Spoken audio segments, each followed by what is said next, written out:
47 years. That is how long Larry Browning has been investing in Indianapolis. Larry is a commercial real estate veteran with hundreds of millions in transaction volume. In this episode, he's going to teach you how to find deals and find the capital to execute through groups, relational equity, and high-level networking. If you're looking to start a real estate investment business, you're going to learn how to get off the ground and do it in a way that's both ethical and truly caring about the impact in your community. So about 60% of our viewers are ages 18 to 34. So we have a very young audience, which is probably no surprise.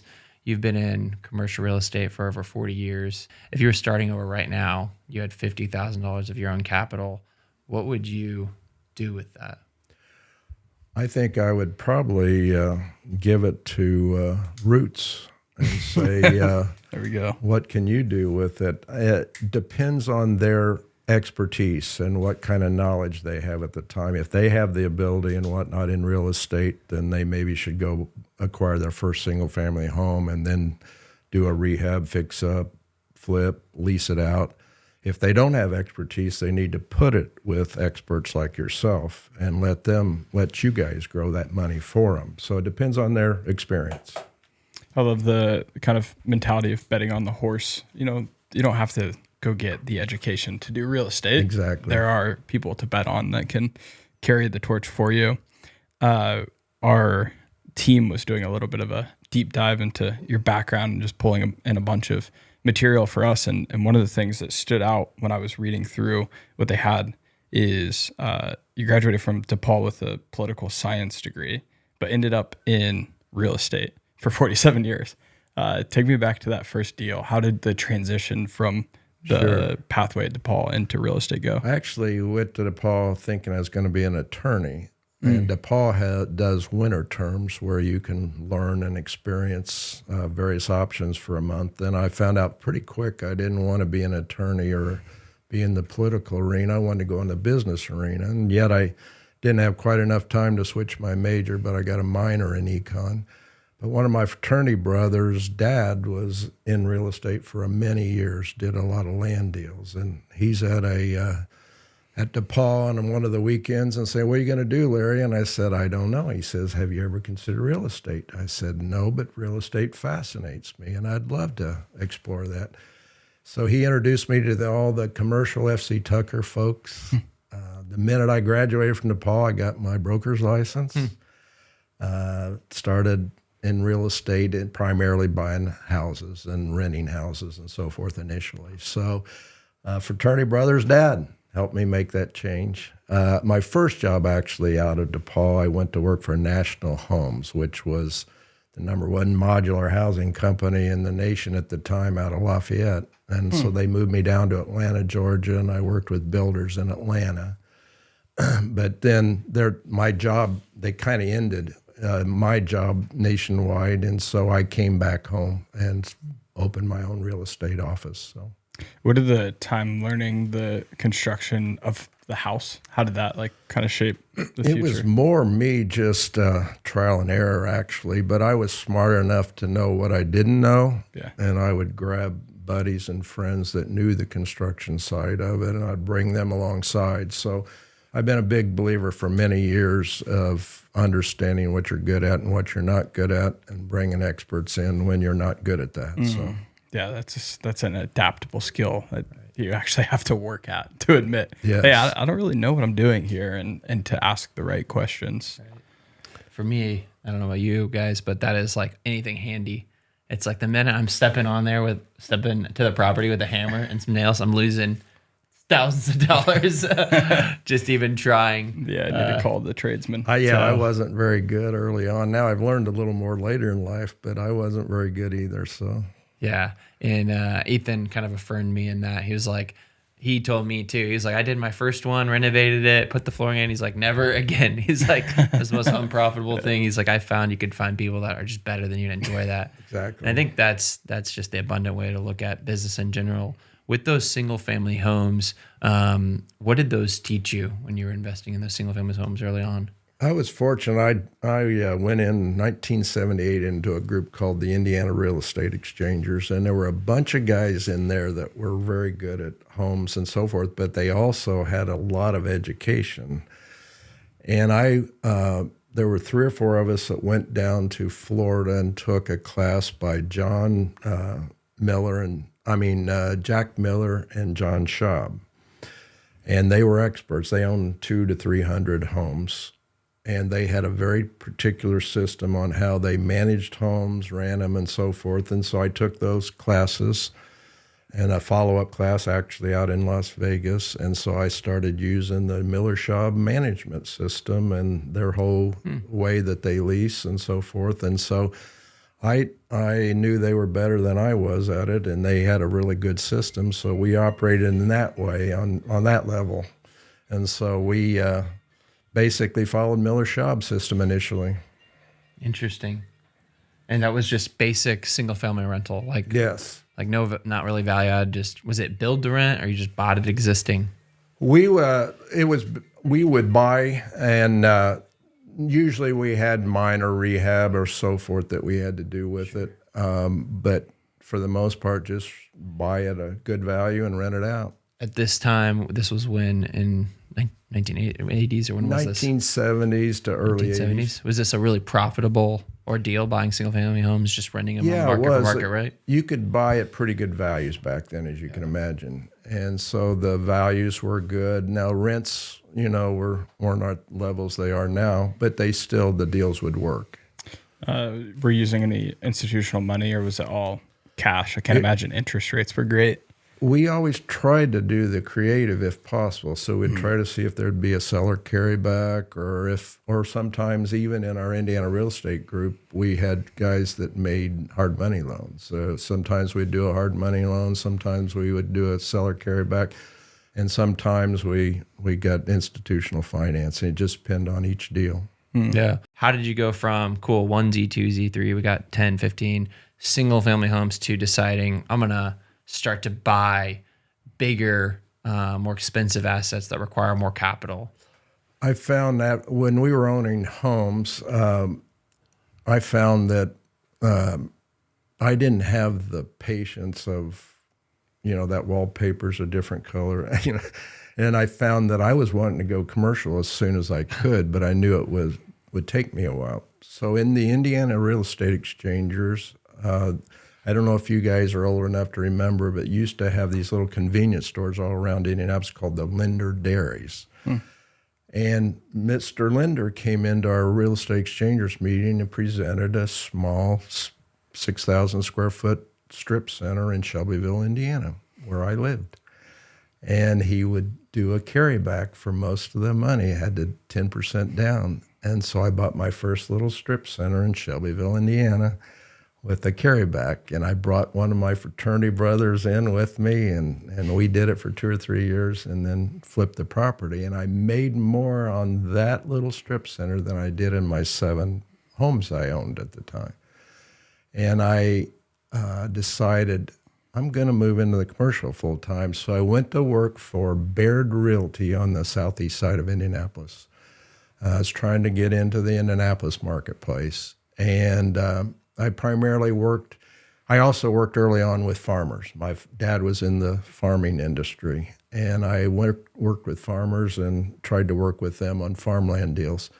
And so I became the commercial guy at Baird Realty. And so we explored how to get heavier and heavier in the commercial real estate business. Quick pause here, because if you're an investor in Indianapolis, access matters. That's why we work closely with Tony Boutros at Indy Homes Reborn. He's one of our main sources for off-market wholesale deals and consistently brings strong opportunities to our agents in our investor network. Click the link in our bio to get access to what Indy Homes Reborn has available. How did you break in? Was that just networking? It's just like going to groups. I know you're a part of the Redemptive Real Estate Group here in town with Greg Enos. Yes. You're recognizable. Obviously, you're on this podcast. Like, everyone kind of knows this is what you do. Has it always been that approach? Yeah, networking is from day one was the primary way that I got involved in real estate. I very much believe that you build your business through people relationships. I'm a relationship guy, and so it was relationships that was the key. So I would go, and I would also education. I would go to every education class that anyone had, and I took them all. And so I learned a lot through the education, but I also networked a lot. And Indiana Real Estate Exchangers was one of the primary that there would be offshoots and stuff that I could go to. In 1983, I joined a nationwide group called the Society of Exchange Counselors, and there's no way to explain it. It's a very unique group, about 100 members, invitation only, but we probably do 75% of our business through the Society of Exchange Counselors. Heavy relationship oriented, extremely creative people, but they're doers. Most of them are brokers that are entrepreneurs. And so that connection through the Society of Exchange Counselors was major. Now, the Society has 6 meetings a year all around the country. And they're actually coming to Indianapolis in September. I would be glad to invite either of you guys to that meeting, because we're both sitting here like, why are we not going to this meeting? It's like I wanted to be there yesterday. It's the Indiana Real Estate Exchangers on steroids. It's real estate. I like the word exchangers instead of like exploitators or like return makers. We're exchanging, and one person's gonna, we're both gonna win together and line up the creative within that. Is there a typical creative style you guys go to often, or you go to that you've learned and really enjoyed with that exchanging? We have several books with formulas on how to put deals together. And we have a lot of the guys in our group that will teach formulas and how to put a deal together. But the Society of Exchange Counselors is heavy relationship oriented. So a lot of them are partners in my deals. I'm partners in their deals. And like I said, there are 6 meetings a year, so we see each other almost every other month. And so it's a group that's very unique. Now, it started out of the CCIM program. Back in 1960, 61, a lot of our SEC members were instructors in the CCIM program. And the CCIMs were so heavily oriented to the numbers, do the numbers pencil out. Society very much believed this was a people business, and there should be counseling along with the numbers. That's why it's the Society of Exchange Counselors. And so they believed that you should take the motivations, the circumstances of the people side of the business and incorporate that into the deal and factor that in and try to make the best creative deal for that person. So a straight sale may not make sense because they may get heavily taxed. Maybe an exchange makes sense, or maybe a carryback makes sense so they can spread their tax out. So it came out of the idea of CCIMs not factoring in as much the people side of the business. One thing that keeps being a recurring theme, at least in my life and learnings in the last quarter, it seems, is your personal balance sheet. There's no relational equity item line, but I feel like there should be, of like how much you're pouring in and loving on people and how that can return back over time. Talk to me about raising capital a little bit in the creative finance lane. That's something that we're certainly dipping our toes into exploring over the next year. What advice would you give to two young bucks that have some relational equity? Well, you're hitting right on it. The relational equity is critical. So I just left an Indiana Real Estate Exchangers meeting. The guy sitting next to me that I've known for 30 years has $2 million in cash right now. He wants to invest. He's retired. So he wants to invest it with someone who he trusts and has a relationship with. There's people out there with these problems. This is insane. Well, the opposite. In the Society of Exchange Counselors, a typical meeting will have typically $100 million that are presented at the meeting. Some of them need a tax-free exchange. Some of them just want to invest. So when we were going hard and strong, we had 28 partnerships and all around the country of properties we owned. But I would say 60 to 70% of the cash we had came through the Society Exchange Counselors, that they invested in deals with us. It was all because of relationships. And they knew they could trust us. They knew that we would communicate with them every month. They could trust us. And so it was just building on that relational equity you're talking about. Yeah. What's one of the favorite standout deals you have? We've had a couple that really stood out. So in the Indiana Real Estate Exchangers, a broker kept coming to our meetings and saying, Larry, I got this land out on the west side. You should be the owner. You're the only one that can make this deal. And it's $7 million. And he came about 3 different meetings, and he finally said, Larry, I'm telling you, you should make this deal. So I took my friend, my partner, John Levinson at the time. I said, I'll only go out there if you step aside and let me talk to the owners and counsel the owners and understand their objective, what they're trying to accomplish first, and then let me see if the deal does make sense.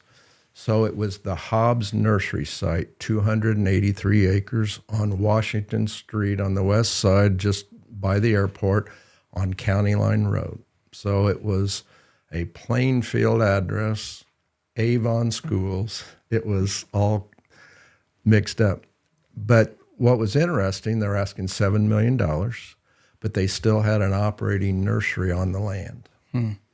So they had as much nursery stock on the land as they did in value of the land. So I structured a 7-year option, rolling option on the land that fit them well after I counseled with them, understood their objective. And we would tie the land price to whatever we got the land zoned for. So we would have so much per acre if it was industrial, if it was retail, and so forth. But we also said we will give you an advance notice of 6 months on which parcel we're wanting to take down so you can get the nursery stock off of it and sell the nursery stock.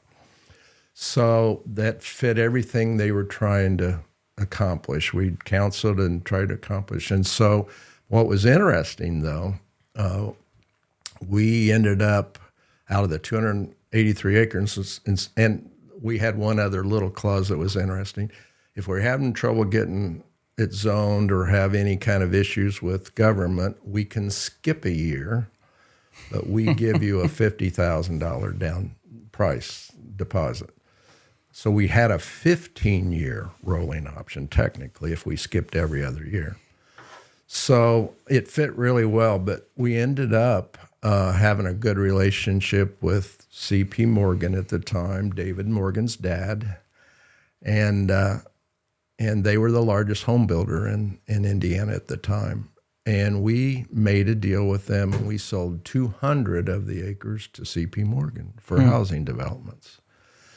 But when we talk about the redemptive side, in the middle of one of these parcels was this house, and I went out to see the lady that was in the house to see if we could acquire it. And I find out that her husband had died a year earlier. She was probably 70 years old, and that he had handled all the business, and she wasn't sure what to do. And naturally, she didn't know me from Adam. And so I tried to build a relationship with her and said, ma'am, you can be assured I'm going to take care of you. C.P. Morgan is going to build housing development around you, but I'm going to make sure that they accomplish everything you're trying to accomplish. And by the way, I want to introduce you to a real estate attorney, not mine, one for you, that you can trust intimately, that'll take care of you. What was really cool when all the smoke cleared, C.P. Morgan built all the houses around her. They put a beautiful driveway into hers and made everything look like she had been there in that subdivision forever, paid her handsome pricing on the stuff that we did there, and she just loved it. It accomplished everything she wanted to accomplish. And so back then we were dealing what we called ethics dealing, and it right on our website it said needs to be a win-win transaction. We didn't understand at the time you could go further than win-win transaction, and we started learning that later in life. So. Yeah, what's the housing development? What's it called today? To be honest, I don't remember the subdivision name. They did about 5 different ones out there. Okay, so it's right on County Line Road in Well, Plainfield. it was spread way beyond County Line Road. So because there's the new Hobbs station that just opened or is in development. It's not far from Hobbs Station where she lived. Okay, But I it's was just trying to it's imagine stretched a long way It's out. a long Yeah. ways, yeah. Yeah, with us growing up and going to Avon High School, I'm like, Probably passed by it a million I was times. trying to Didn't even picture know. the house. Biggest challenge I had on zoning was Avon High School. Yeah, I met with the superintendent numerous times. At the time, Avon was growing too fast. They were having mobile classrooms out in their parking lot. Yep.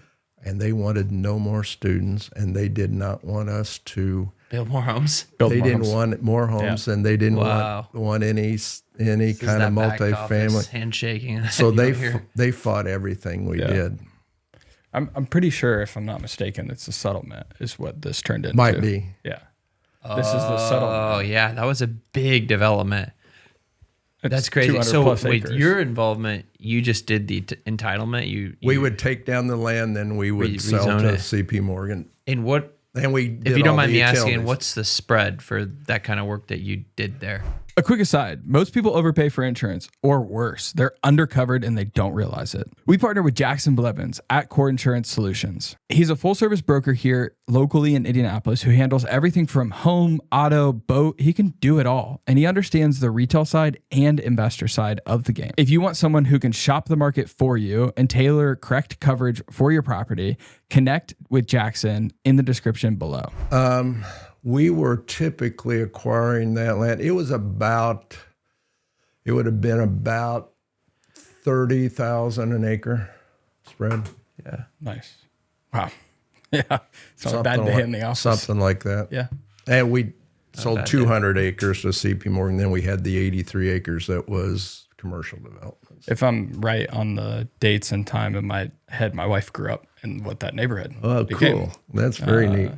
Ironically. Talk about full circle. If you never would have listened to this broker who should have decided There we exchange, She would have been he would have homeless. been No, I'm just homeless. kidding. Yeah. Very good. Oh, that's super That's cool. the fun thing about real estate. It all ties in All and comes back together. spans generations. Yeah. Well, it's somewhat tied to CP Morgan, our other fun deal.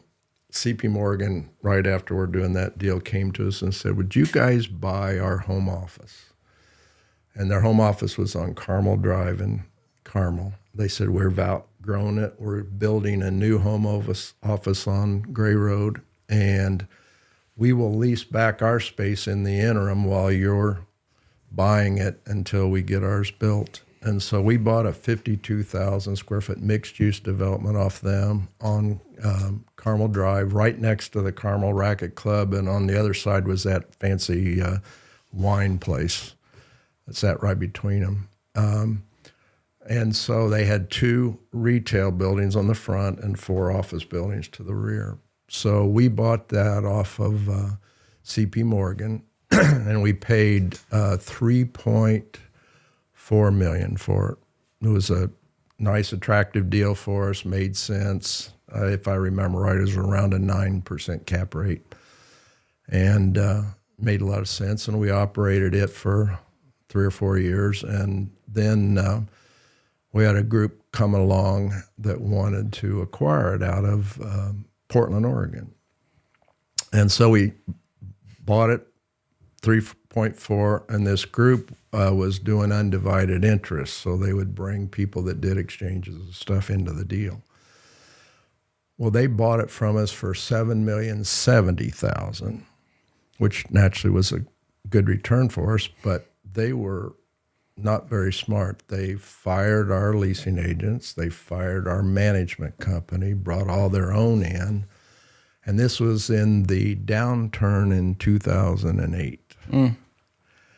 They did everything wrong you could do wrong.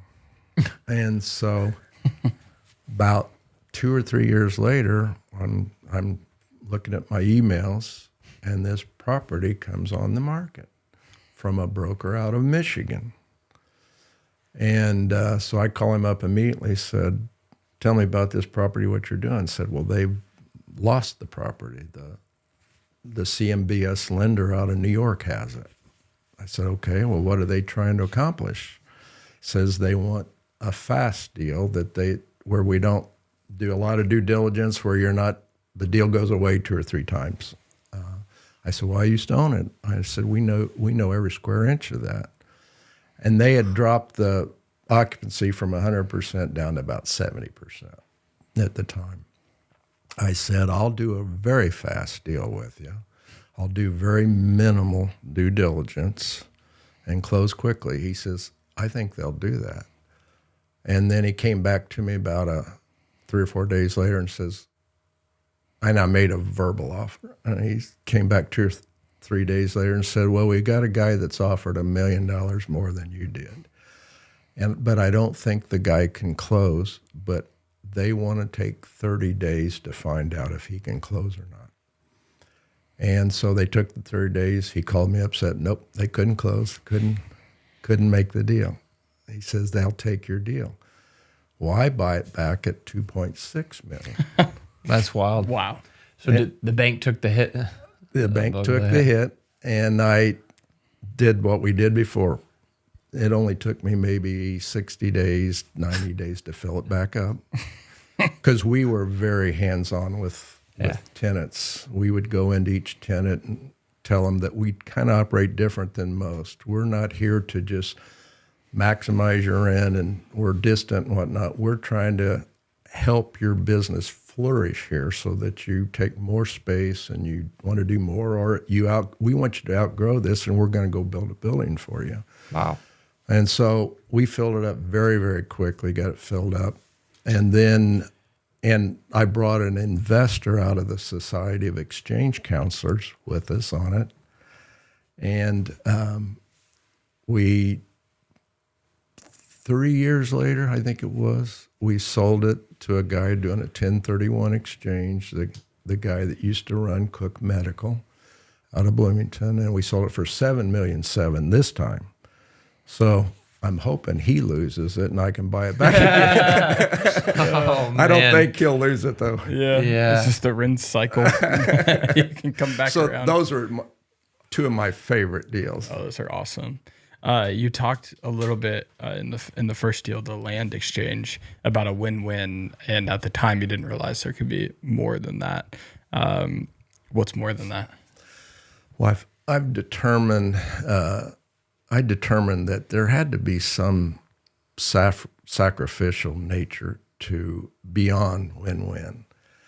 Back then, I mean, I was winning, the other side was winning, but not that I lose, but it's okay if I don't win-win, that I can provide something that enhances the deal. But almost all investments I'm looking at nowadays, there's got to be some kind of impact, whether it's on some individuals, a group of individuals, a church, whatever it is, but we have to have some kind of impact as the investments I'm looking at nowadays.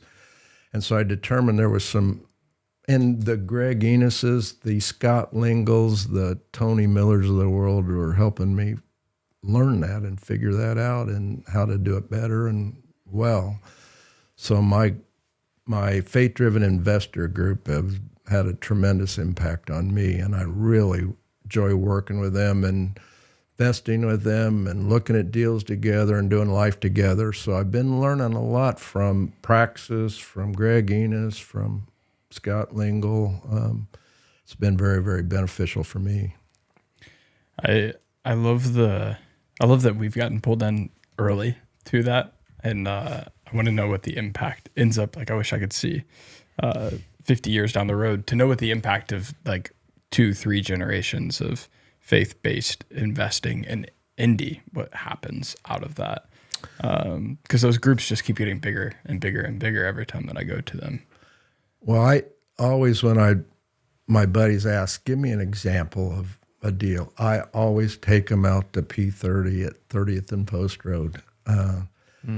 Ethan Fernhaber, 6 years ago, got maybe 7 or 8 of us together in a room. I said, I'm buying this 250,000 square foot warehouse. Here's my vision, what I want to do in here. And most of us thought he was crazy or wacky to buy something at 30th and Post Road. And we thought his vision was that God would have to be totally in it for him to accomplish what he was trying to do. And yet we all wrote some checks to help him kick it off and start it.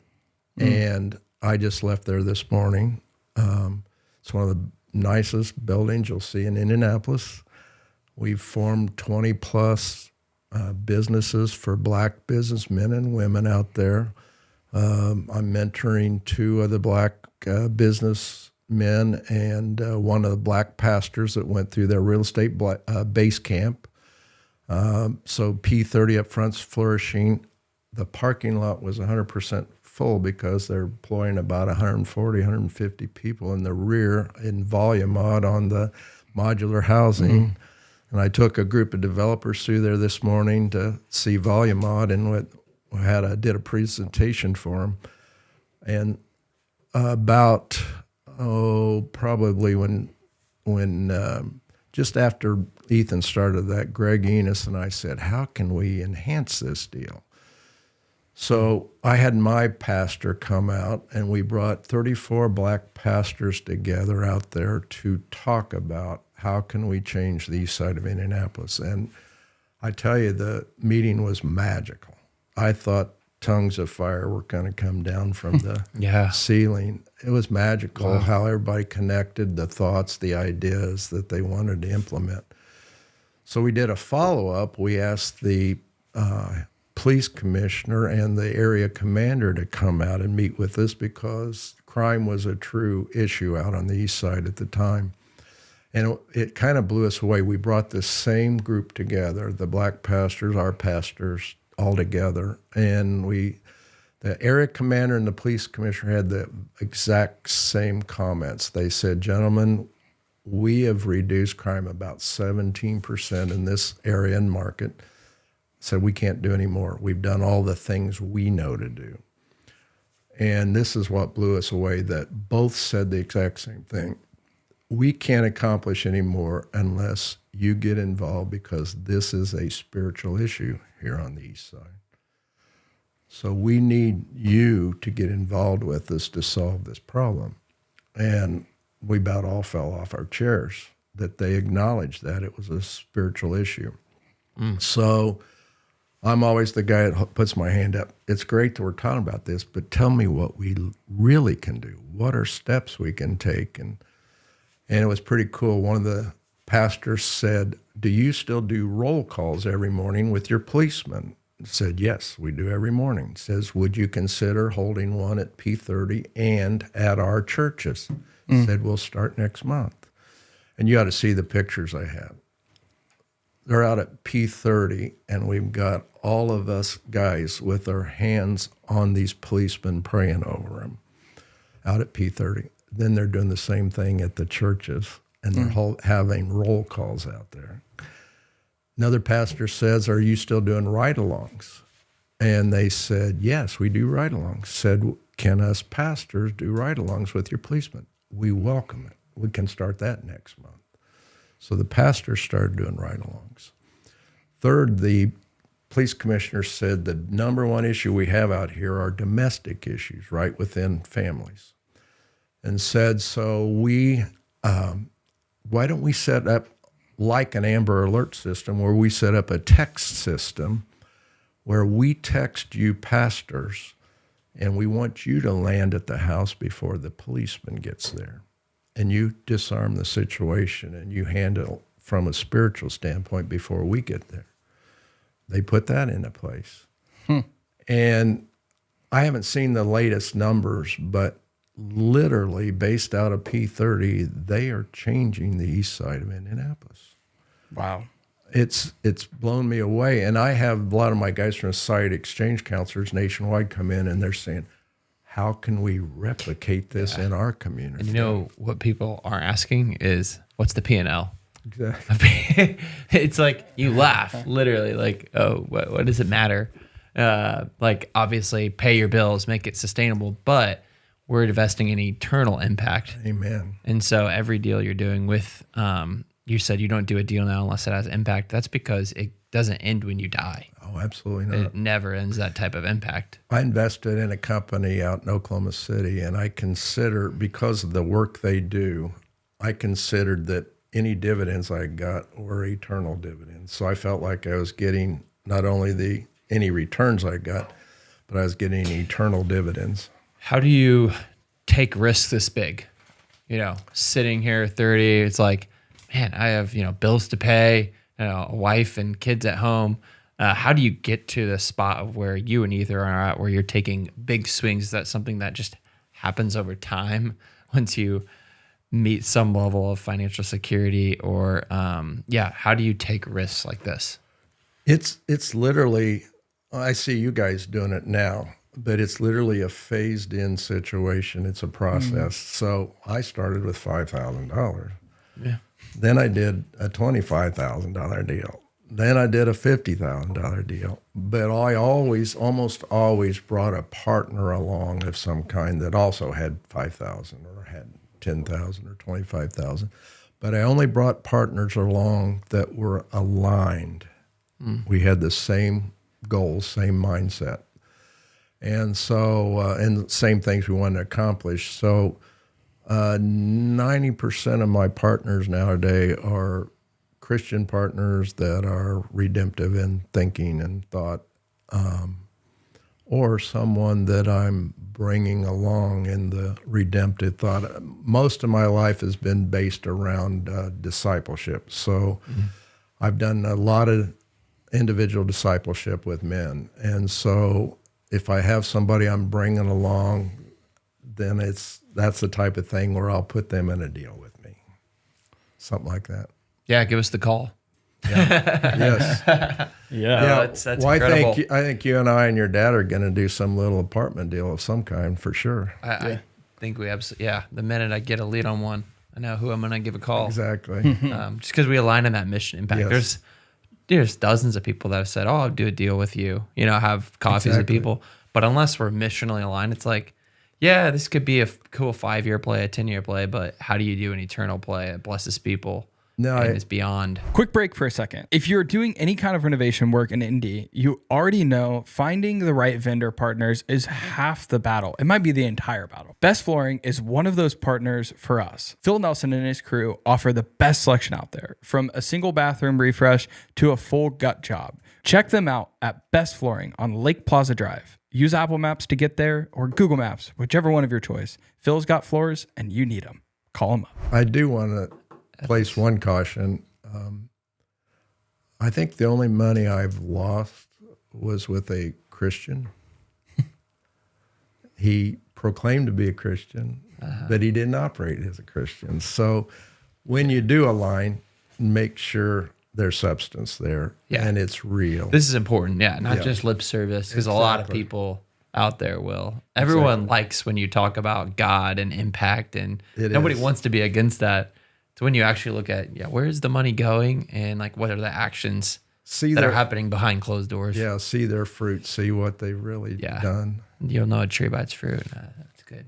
Yeah. Good call out. Some chiseling to do there. This has been great. We have a few rapid fire quote unquote questions that we wrap up every episode with. They aren't meant to be short, quick answers. It's okay if they're a little long and thoughtful, but I'll kick it to Tyler for the first one. Yeah. Before I ask this first one, just making sure, are you in Shelbyville? Is that where you live still? Still live in Shelbyville. Let's go.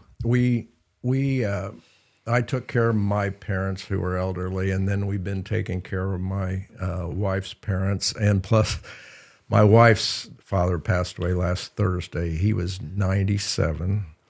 Wow. And so we took care of him daily, but also my wife's aunt is 99, and we're taking care of her. So our kids are up here in Indianapolis, but we had responsibilities in Shelbyville to continue to take care of our parents and aunt and uncles and so forth. So we're still down there. We have a beautiful home site. We're on about 3 acres on Blue River and solid woods and deer and turkey in our backyard. Don't ever leave that spot. No, Die there, get buried there. It's tough to leave there. It's a beautiful place. So what's your favorite date night spot in Shelbyville? My what? Date night spot in Shelbyville. We go to it's not night, but we have a little restaurant called Just Peachy in Shelbyville that we love. And a lot of the community just congregates there for breakfast and for lunch. So my wife and I have 2 standing dates Friday afternoon. I took a vacant shopping center and put a 10-screen cinema theater in there out in Shelbyville and redid a total shopping center. So we would go to and I used to own the movie theater, and we would go on a movie date every Friday afternoon. And we still try to do that if there's any good movies. And then Saturday mornings, we go to Just Peachy for breakfast. And so, Wow. I love that. I love the Friday to Saturday morning. Just a whole little marriage retreat baked into the week. And I do want to encourage you young guys, especially when you're having young kids, keep doing date nights with your wife. Keep doing date nights. This is so important. Yeah. So important. So important. It's how marriages slowly die. Yes. Just don't spend any time together. Yeah. Yes. Just you. What's one habit that's changed your life? One of the, I think the greatest change the last 10 years is I spend about an hour and a half every morning with the Lord. So I'm typically doing 4 or 5 devotionals. I love some, but I also spend a lot of time in prayer. I'm on our prayer team at church, and so I spend a lot of time in prayer and devotional, but I think that morning time with the Lord has impacted me dramatically. I on a new study recently by Tyler Staton called The Familiar Stranger, and it's about the forgotten person of the Holy Spirit. And that's really impacted me lately, just being conscious of the Holy Spirit's involvement in our life daily, minute by minute. So that's been a tremendous impact for me. Is that a devotional or a book? It's a book, and it's videos also. So I have both, but I've finished all the videos, and I'm doing the book now. So, and then he has a second book called Praying Like Monks that I'm just starting. So that's one, but I go through seasons of certain authors I like or certain pastors, and I'm blessed to be in a great church on the south side, a Redeemer Bible Church down in Greenwood, and I'm just blessed with a great community there. So I love that. That's huge. We'll have our listeners hopefully check out Familiar Stranger, Praying Like Monks. I'm going to check it out at least. If you could describe Indiana in one word, what would it be? What I usually tell my buddies, especially in the SEC, they said, why are you in Indiana? What's good about Indiana? I said, it's actually, Indianapolis is an amazing city. But I think the number one thing that I've seen is we've had great conservative government for a long time that's pro-business. I mean, how can we do the amateur sports capital of the world and all the crazy stuff they do that's the Final Four and the Indianapolis 500, and you just go on and on and on, but it's always been a pro-business environment. So Indiana, I've always said, I don't know if conservative is the right word, but pro-business conservative, Indiana. Mm-hmm. But my wife and I have always liked 4 Seasons also. A lot of people try to escape here, and we don't like extreme cold or extreme ice, but we like, there's certain aspects of every season we like. This guy loves to be on social media talking about how you have to have 4 seasons to go through trial, to appreciate the good. And you like to call the California people little puppies and stuff. I see their stories. And then I go to Florida. And then you go to Florida during the winter. Hey, a week or 2 out there does make a big difference. A little vitamin D We've boost. been taking our major trips in January, February, instead of going to Florida. So we just got back from Egypt and Jordan, and next year we're going to South America in January, February. So. There you go. Go to the other hemisphere. That's one way to do it. For 2 weeks at least. Well, this has been a great episode. Thanks for coming on and sharing time with us. Yeah. Where can people find out more about you? My phone number, I'm glad to give it out if anybody wants to call me. I have no problems. 317-445-0644. And I'm glad to take a call and help you in any way I can. I was fortunate to have a lot of people that poured into me when I was a young real estate guy. Yeah. And so I really appreciate that and love it. Yeah. Yeah, that's what's so special about the show is everyone we've had on is accessible. Yes. Like I've had a coffee meeting with all of them even before I knew what I was doing. And that's what's special about Indiana as well. I loved your session with Tad Miller. Of course, I'm a big believer in what Tad does and his philosophies, and that was a great session. He's very soft-spoken, but big ideas, just soft-spoken. What a smart guy. What a smart guy. He's brilliant. Yeah, makes you think bigger. Well, this has been another episode of the Roots Podcast. Make sure to like and subscribe and tune in to the next one. Peace.